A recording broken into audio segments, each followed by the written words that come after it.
Ang kwentong ito ay hango sa totoong buhay. Karanasan ito ni Amil. Taong 1964, Zamboanga.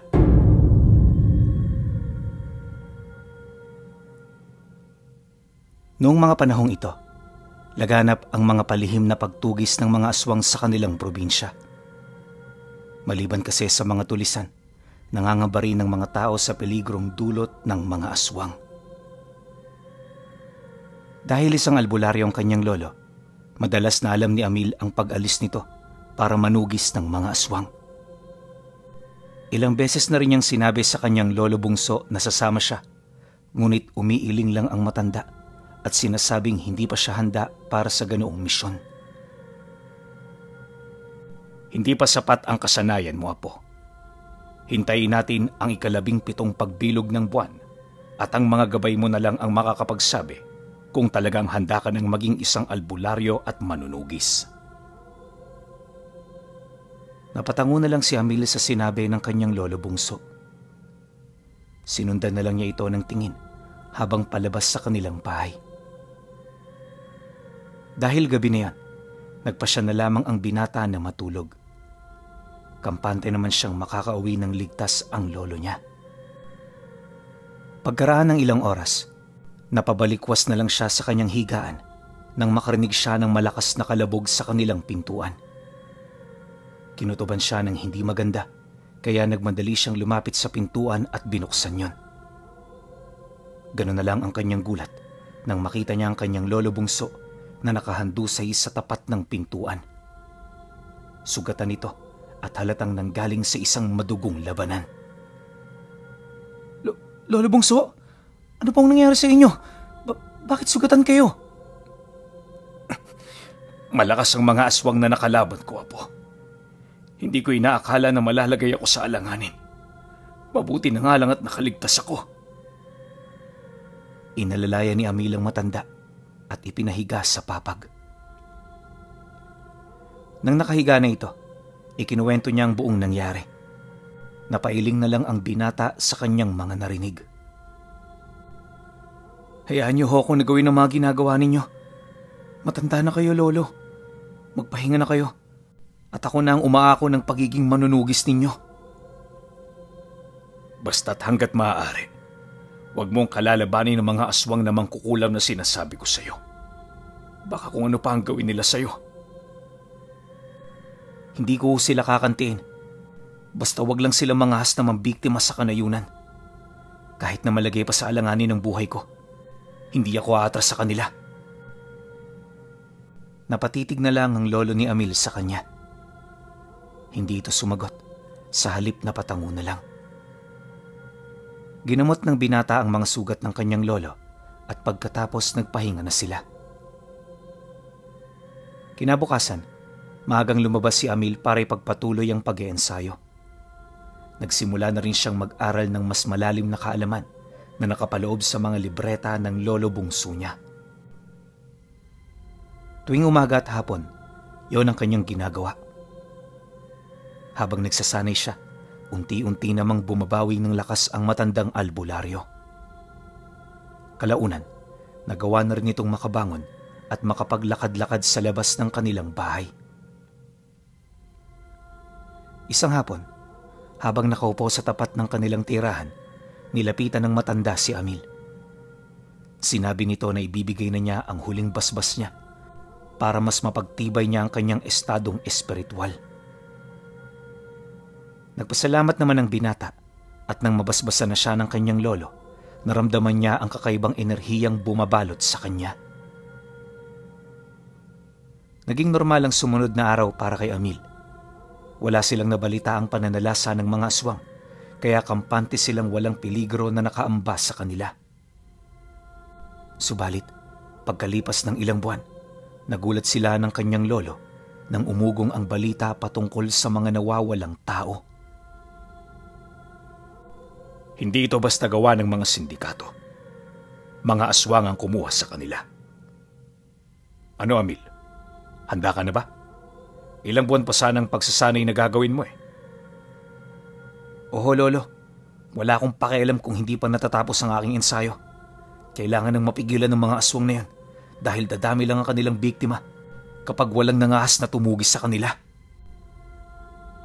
Dahil seryoso ang binata sa kanyang sinasabi, nagpasya na rin ng matanda na ibigay sa kanya ang pinaka-iniingatang mutya niya na kung tawagin ay mutya ng Kura Sambalani. Hanggat nasa iyo ito, gagabayan ka at ililigtas ka ng Kura Sambalani. Kaya kanyang ihatid at dalhin sa kalangitan kung yon ay gugustuhin mo. Nagpasalamat naman si Amil sa kanyang lolo bungso. Ikinuwintas niya ang mutya at ilang sandali lang nakaramdam siya ng kakaibang antok. Dahil balak niyang umalis kinagabihan, minabuti na niyang magpahinga. Pagkagising niya, kumain na muna siya ng hapunan. Pagkatapos nun, dala ang itak ng kanyang lolo, umalis si Amil para rumonda sa kanayunan. Nang makalayo na siya sa kanilang bahay, nakaramdam siya ng kakaiba. Parang may mga matang nakatitig sa kanya, kaya ilang beses siyang huminto para magmatsyag sa paligid. Walang ano-ano, may narinig siyang kaluskos sa hindi kalayuan. Dahil dito, sinipat niya ang bahaging yon. Dahil maliwanag naman ang buwan, hindi siya nahirapang makita ang pinagmumula ng ingay. Natanaw niya ang isang nilalang na mabilis na gumalaw. Susundan sana niya ang nasabing nilalang nang mapansin niyang may nakahandusay sa pinagmula nun. Para malaman kung ano yon, marahan siyang lumapit doon. Nagulantang na lang si Amil nang makita niya ang isang patay na kambing na sariwa pa ang dugo. Nang mapagtanto niyang aswang ang nakita niya, hinanap niya kung saan yun nagpunta. Nang lumaon, naisip niyang baka tumungo yun sa kabilang baryo kung saan watak-watak ang mga kabahayan. Hindi ako papayag na may mabiktima kayo rito sa aming baryo. Kung kailangang ibuwis ko ang buhay ko para puksain kayong mga aswang, gagawin ko yan. Sinundan niya ang nilalang hanggang sa makarating siya sa kabilang baryo. Hahagilapin pa sana niya kung saan ang posibleng pinuntahan nun, pero may narinig siyang sigaw ng isang bata. Agad niyang naisip na baka may nangangailangan ng kanyang tulong, kaya patakbo niyang nilapitan ang pinagmumula ng ingay. Subalit nang nandun na siya, napakunot noo siya nang malamang wala namang bata roon o kahit na anong hayop. Aalis na sana roon si Amil para hanapin ang aswang, ngunit natigilan siya nang uminit ang suot niyang mutya. Walang ano-ano, nakarinig siya ng mga pagyabag ng paa at kaluskos sa paligid. Nang iginala niya ang kanyang paningin sa paligid, nagulantang siya nang makita ang maraming aswang na nakapaligid sa kanya. Inihanda niya ang kanyang sarili sa kung anumang gagawin ng mga aswang. Ilang sandali pa, napako ang tingin ng mga yun sa kanya. Umangil sila at sa isang pagkisap ng mga mata ni Amil, sinugod siya ng mga aswang. Hindi ako natatakot sa inyo. Kahit na mag-isa lang ako, kaya ko kayong labanan. Kahit na alam niyang mahihirapan siya, hindi siya nagpatinag sa mga nilalang. Walang ano-ano, nagulat na lang si Amil nang may marinig siyang lagaslas ng dahon. Napatingala siya at bago pa man siya makailag, lumapag na ang isang aswang sa kanyang harapan. Buong lakas siya nitong sinakmal at walang awang ibinalibag. Nabitawan niya ang hawak niyang itak at tumama ang kanyang katawan sa malaking bato. Napaungol na lang si Amil. Gusto sana niyang bumangon, ngunit sa hindi niya malamang dahilan, hindi niya magawang igalaw ang kanyang katawan. Nangamba siyang baka naparalisa siya, kaya nagsimula siyang magdasal para sa kanyang kaligtasan. Pagkaraan ng ilang sandali, lumapit sa kanya ang ibang aswang at pinagtulungan nila siyang saktan. Sinubukan pa nilang agawin sa kanya ang mutya ng Kura Sambalani, pero sinikap niyang protektahan yon. Nasa ganong sitwasyon ng binata nang nagliwanag ang kanyang paligid. Sobrang nakakasilaw yon, kaya napapikit siya ng kanyang mga mata. Napahawak pa siya ng mahigpit sa kwintas niya para masiguro na hindi yun maaagaw ng mga aswang. Pagmulat niya ng kanyang mga mata, nanginig ang buo niyang katawan nang makita niya ang isang magandang babae. Magsasalita pa sana si Amil pero umurong ang dila niya nang makitang kalahating kabayo ang katawan ng nilalang na nasa tabi niya. Sino ka? Anong ginagawa mo rito? Anong gagawin mo sa akin? Nataranta ang binata. Ngunit kahit na anong gawin niya, hindi pa rin niya magalaw ang kanyang katawan. Ilang sandali pa, hinawakan siya ng babaeng kalahating kabayo at sa hindi niya inaasahan, nawala ang pananakit ng kanyang katawan. Dahil sa nangyari, nawala ang takot ni Amil. Muli siyang nagtanong sa nilalang at halos antukin siya nang magsimula itong magsalita. Nasa iyo ang mutya ko, kaya ibig sabihin may koneksyon tayong dalawa. Nandito ako para tulungan kang tapusin ang misyon mo. Ano? Bakit? Akala ko ba mga patay lang inihahatid mo at wala kang kakayahan para tulungan kaming mga buhay? Nasa bingit ka na kanina ng kamatayan at kung hinayaan lang kita, baka nagawa ng mga aswang ang kanilang nais. Walang limitasyon ang pagtulong, lalo na kung alam mong mabuti naman ang hangarin ng iyong tutulungan. Napalunok si Amil ng kanyang laway. Napaisip siya sa sinabi ng Kura Sambalani at nag-usisa ito kung papaano siya makakatulong. Napangiti naman ang nilalang at nagwika na pwede nitong ihatid pa uwi ang binata. Subalit sa halip na umuwi, mas naisip niya ang mga aswang na umatake sa kanya. Kinutuban din siya na yun din mismo ang grupong nilabanan ng kanyang lolo bungso. Kung gayon, dalhin mo ako sa kuta ng aking mga kalaban. Kailangan kong tapusin ang gulo na sinimulan nila. Kapag hinayaan ko silang manalasa sa mga kanayunan, magiging kawawa lang ang mga tao. Hindi naman tumanggi kay Amil ang nilalang. Bumangon siya at naalala niya ang kanyang itak. Hinanap niya yan. Noon din mismo, sinabihan siya ng Kura Sambalani na sumakay na sa likuran niya, kaya agad naman yung ginawa ng binata. Ilang sandali pa, pumaytaas sila at namangha siya dahil sa kanyang nakikita. Mas lalo pa silang pumaytaas, kaya nagsimula ng makaramdam ng kaba ang binata.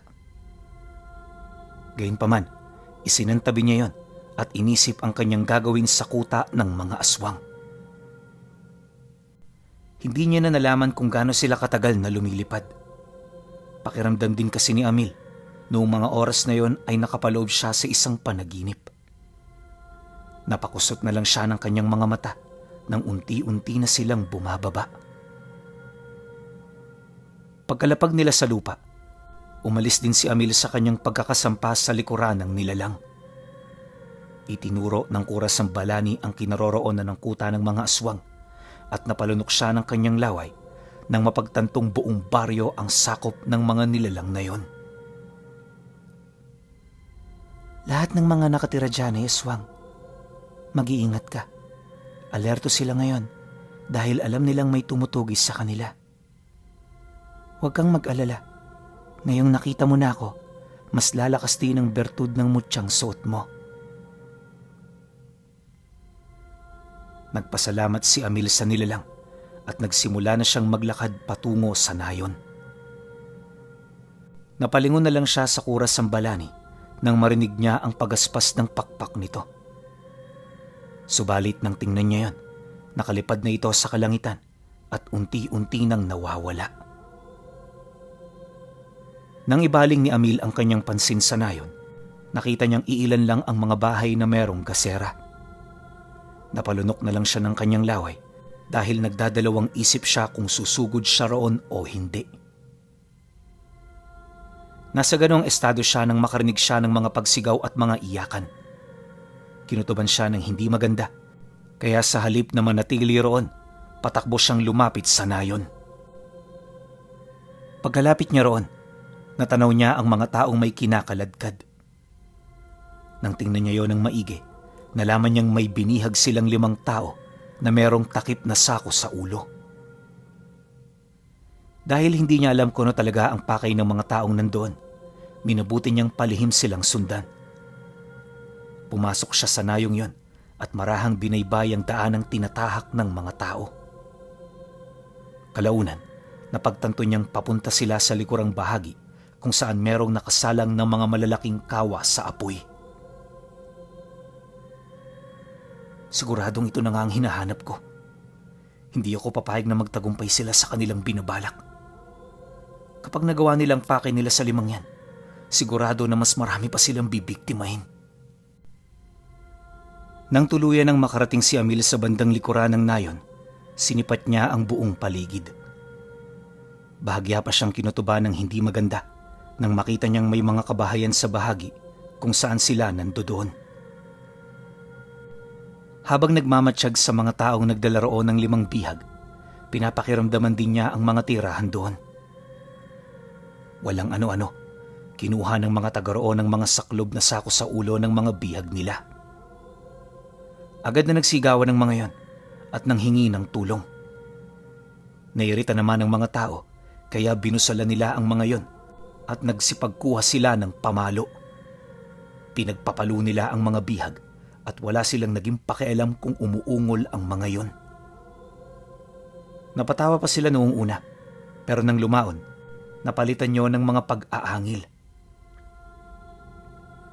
Sinipat sila ng mabuti ng binata at nakita niyang nagbago ang kanilang anyo.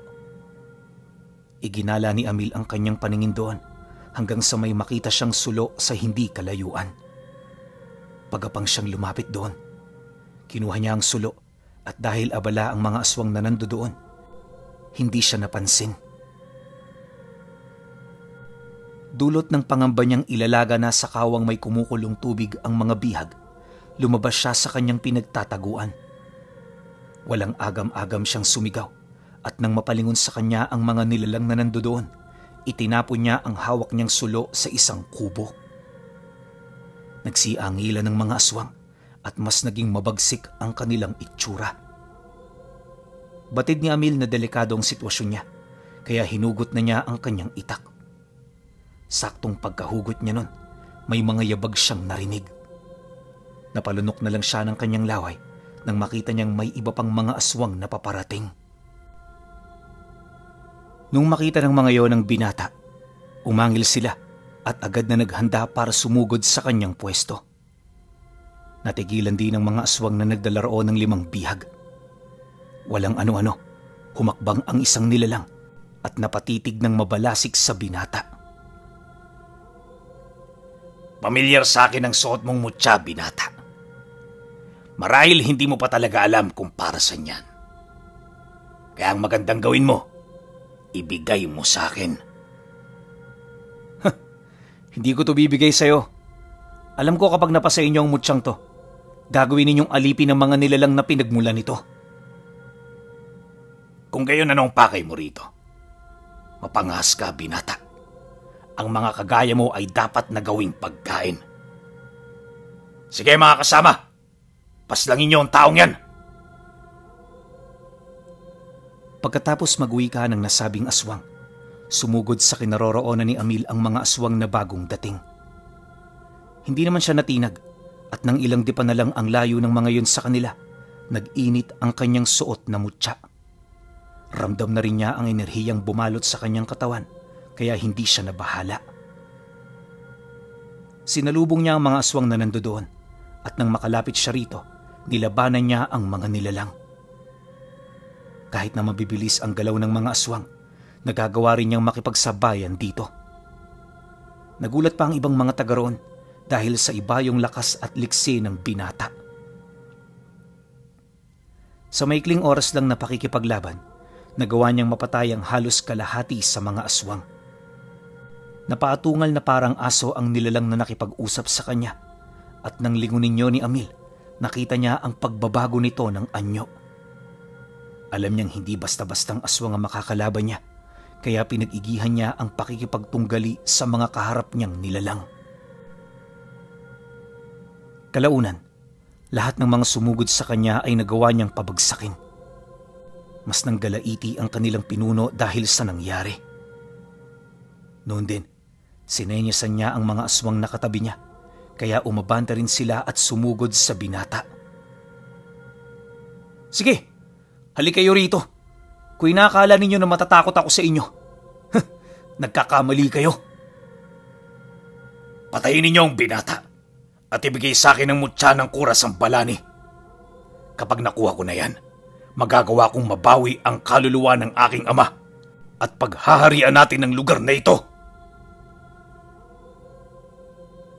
Lalong nakaramdam ng galit si Amil nang marinig niya ang sinabi ng pinunong aswang. Napailing siya at nanindigang hindi niya ibibigay ang mutya. Pagkalapit ng mga aswang sa kanya, nilabanan niya ang mga ito gamit ang kanyang itak. Noong mga oras na yan, mas nag-ibayo pa ang kanyang lakas at liksi dahil sa galit na nararamdaman niya. Hindi ko ibibigay sa inyo ang mutyang ito. Mamamatay muna ako bago niyo ito makuha. Ang mga kagaya ninyo ay hindi dapat pagkalooban ng kapangyarihan. Kahit pa na malalakas ang aswang na kalaban ni Amil, hindi siya umatras dito. Ang kada pag-atake sa kanya ng mga nilalang, naiilagan niya at nagagawa niya ring matagas sila.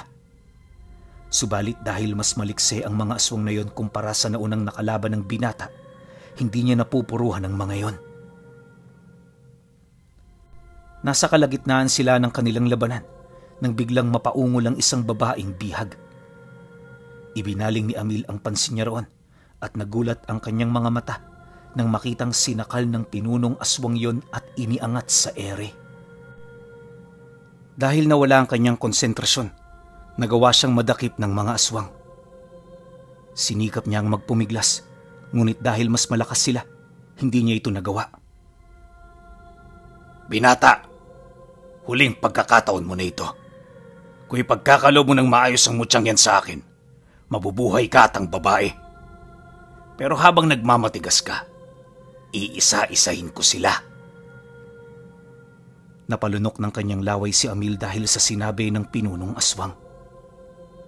Nag-alangan siya kung ibibigay niya o hindi ang mutya. Subalit nang lumaon, nanindigan siyang hindi niya ibibigay ang ipinagkaloob sa kanya ng kanyang lolo bungso. Mas nanggalaiti ang pinunong aswang at nang akmang pipiglas pa sana ang babae, inilublob niya yon sa kawang may kumukulong tubig. Noong una nagpumiglas pa yon, pero ilang sandali lang, tuluyan ang binawian yon ng buhay. Nataranta ang mga bihag at ang iba sa kanila'y sinubukang kalagaan ng kanilang sarili. Napaangil naman ng pinuno at nagbanta na agaran silang papatayin kapag hindi sila tumigil. Natakot ang mga yon, kaya nanatili sila sa kanilang pwesto. Nagtanong pa ang pinunong aswang kay Amil ukol sa mutya, ngunit nang patuloy pa ring nagmamatigas ang binata, sinakal ng nasabing nilalang ang isa pang bihag. Nung mga oras na yon, hindi na maatim ni Amil ang ginagawa ng pinuno. Dahil dito hinugot niya ang kanyang buong lakas at maging siya ay nagulat nang magawa niyang maibalibag at maibuwal ang lahat ng mga aswang na umaatake sa kanya. Noong mapansin ni Amil na babangon pa ang ilan sa kanila, dinampot niya ang kanyang itak at walang pagdadalawang isip niyang tinaga sa leeg ang mga yon. Nang masiguro na niyang wala ng buhay ang mga aswang, patakbo siyang sumugod sa pinuno nila. Agad namang binitawan ng nasabing aswang ang bihag na sinakal niya at napatitig ito ng mabalasik sa binata. Nang malapit na si Amil sa nilalang, umangil yon at patakbo ring sumalubong sa kanya. Nagkasagupaan silang dalawa at kahit na malakas ang pinuno ng mga aswang, hindi naman nagpatalo sa kanya si Amil. Sa kada pag-atake ng nilalang, iniilagan yon ng binata. Kapag nagkakaroon siya ng pagkakataon, tinataga niya ang aswang at dahil sa taglay na kabal ng nilalang, hindi siya nagagawang sugatan ni Amil. Kahit na ano pa man ang gawin mo, hindi mo ko kayang sugatan. Sa estadong yan, ikaw na ang talo. Kung talagang ayaw mong ibigay sa akin ang mutyang yan, Magdasal ka na, binata! Napailing na lang si Amil.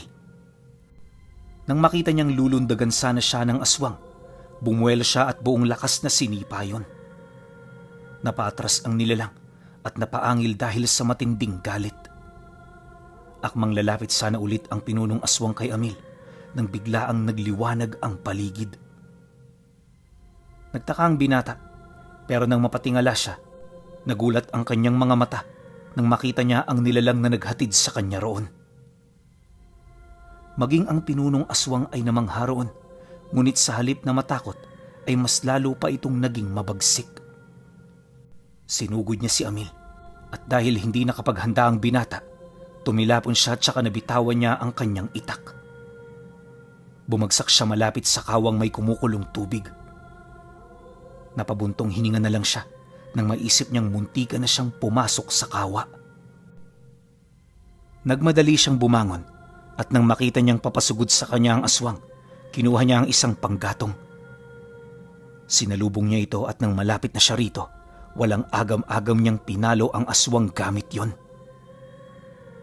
Nagawang makailag ng nilalang ng 2 beses, pero sa ikatlong pagpalo ni Amil, tinamaan yun sa ulo. Napansin ng binata na medyo nahilo ang pinuno ng mga aswang, kaya ginamit niya ang kanyang lakas para itulak yon patungo sa kawa. Napahiyaw ang mga bihag at nagsiatrasan nang pumasok ang ulo ng aswang sa kawa. Inakala ni Amil na mapapatay na niya ang aswang, ngunit nagulantang siya nang malamang walang naging epekto roon ng kumukulong tubig. Ano bang uri ng demonyo ka?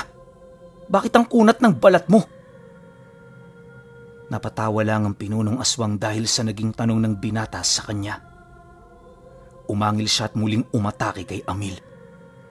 Nagpalinga-linga naman siya at napaisip kung saan siya tutungo para makailag, ngunit nang ilang hakbang na lang ang layo ng aswang sa kanya, may nakita siyang liwanag na biglang tumama sa nilalang. Napatingala si Amil at napaisip kung ano ang nangyari. Nakita na lamang niyang papalayo ang kuras ng balani hanggang sa naglaho na ito sa kalangitan. Nang muli niyang ibaling ang kanyang pansin sa aswang, nagtaka siya kung bakit panay ang kusot nito ng mga mata niya. Magkahalong mangha at takot ang naramdaman ng binata nang makita niyang kulay puti na ang mga mata nun. Naisip niyang baka binulag ng nilalang ang aswang para maging limitado ang galaw nito. Ngayon mo ilabas ang katapangan mo. Tingnan natin kung anong magagawa ng kakayahan mo kung wala ka ng paningin. Magbabayad ka! Kasalanan mo to, binata! Kung hindi ka nagpunta rito, hindi mangyayari sa akin to. Kung hindi ako pumunta rito, magpapatuloy pa ang ginagawa ninyo sa mga kanayunan. At siguro nga, kayo rin na nakalaban ng aking lolo. Kayo ang may kasalanan kung bakit naging gano'n ang kanyang sitwasyon. Pagka-uwi ka ni Amil, binalak sana niyang sunggaban ng aswang, pero hindi niya naituloy nang biglang nagpalit ng anyo sa isang aso ang nilalang. Napasinghot ito sa kanyang direksyon at bago pa man siya makagalaw, inatake na siya nito. Dahil hawak pa rin ni Amil ang kahoy na may umaapoy na dulo, ginamit niya ito para labanan ng aswang na yon. Saktong pagkabuka ng nilalang ng kanyang bunganga para sana'y sagpangin siya, buong lakas niyang isinilampak ang kahoy doon. Napaungol ang aswang at nang makita ni Amil na papaatras na ito, mas lalo pa niyang nilakasan ang pagtulak sa nilalang. Sinubukan namang magpumiglas ng malaking aso at dahil hindi siya nakakakita, tumama siya sa batong lutuan kung saan nakasalang ang isang kawa. Tumapon ang kumukulong tubig at naligo ang nilalang doon. Dahil alam ni Amil na magiging walang saysay yon, minabuti niyang lapitan ulit ang aswang at ilang beses na pinalo ng kahoy. Kahit na nanlalaban ito, hindi niya ito tinigilan. Nang medyo nanghihina na ang aswang, napagpasyahan niyang kunin ng mga umaapoy na panggatong. Itinapon niya ang mga yun sa kinaroroonan ng aswang. Dinagdagan niya yon ng iba pang tuyong kahoy, kaya mas lalong lumaki ang apoy. Kapag sinusubukan ng nilalang na makaalis sa kanyang pwesto, pinapalo siya ni Amil ng buong lakas. Kalaunan, hindi na nakagalaw ang aswang, kaya mas dinamihan pa ni Amil ang panggatong na nakatambak sa nasusunog na nilalang. Noong mga oras na yon, pinakawalan niya ang mga bihag ng mga aswang. Ang bawat isa sa mga yon ay nagsitakas sa nasabing nayon. Hindi na nagawang itanong pa ng binata kung saan sila nagmula dahil iniwan siya ng mga yon. Akmang aalis na sana si Amil doon nang makarinig siya ng ingay sa mismong siga kung saan nasusunog ang pinunong aswang. Saktong pagkalingon niya, nagulat siya nang makita ang nilalang na nakatayo roon at may hawak na isang kahoy. Napailing na lang ang binata nang sa hindi niya inaasahan ay ginamit yon ng aswang bilang sibat at tinamaan siya sa kanang bahagi ng tagiliran niya. Lalapitan pa sana niya ang nilalang pero nandilim ang kanyang paningin. Bago pa man siya mawalan ng malay, nakita niyang bumagsak ulit ang aswang at natupok ng apoy. Nagising na lang si Amil na nandoon na siya sa kanilang bahay.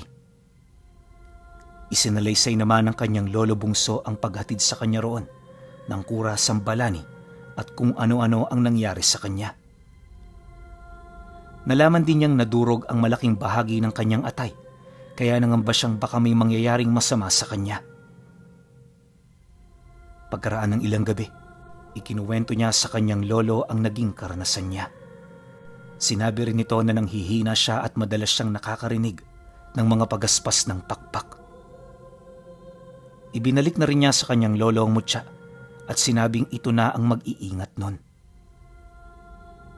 Nagpasalamat na rin siya dahil kahit isang beses lang, nagawa niya ring makipaglaban sa mga aswang. Yun nga lang, sa hindi niya inaasahan, ang labanang yon ang maglalagay sa kanya sa kapahamakan. Nagsisiri ng matanda dahil kahit hindi pa sapat ang ensayo ni Amil, ay pinagtiyagaan niya ito. Naisip niyang baka kaya na ng kanyang apo, pero dahil hindi ito naging maingat, nagawa siyang maisahan ng aswang. Napangiti na lang si Amil. Sinabi na kung tadhana niyang mamatay ng maaga, ay tatanggapin niya ito dahil kahit anong nilalang pa ang kanyang gabay, hindi nito mapipigilan ang kamatayan niyang nakatakda ng mangyari. Sinabi pa niya sa kanyang lolo na ang mahalaga sa kanya ay napuksa niya ang isang baryo ng mga aswang at wala na itong magiging problema pa. Bago pa man tuluyang mag-umaga, nalimpungatan na lang ang kanyang lolo bungso dahil sa pagaspas ng pakpak na kanyang narinig. Sinubukan pa nitong gisingin si Amil pero sa kasamaang palad wala na itong buhay. Napasilip na lang si lolo bungso sa binata at habang nakamasid sa kalangitan, nakita niya ang kanyang apo na nakasuot ng nagliliwanag na damit habang nakasakay sa nilalang na alam niyang nagmula sa tangan-tangan niyang mutya ng kura sambalani.